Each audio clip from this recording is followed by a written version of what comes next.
until you get it to a nice consistency.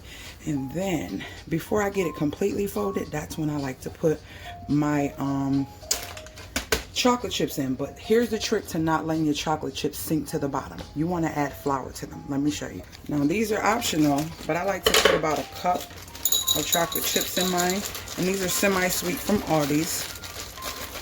So basically about half a bag. All right, so now we're gonna add some flour, just a touch, about a couple teaspoons, okay, of flour.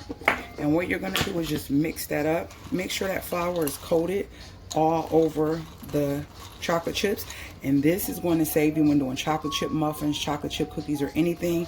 It'll allow your chocolate chips to stay floating within the whole dessert versus dropping to the bottom. All right, let's continue folding. Let's get this in here and incorporate it really well.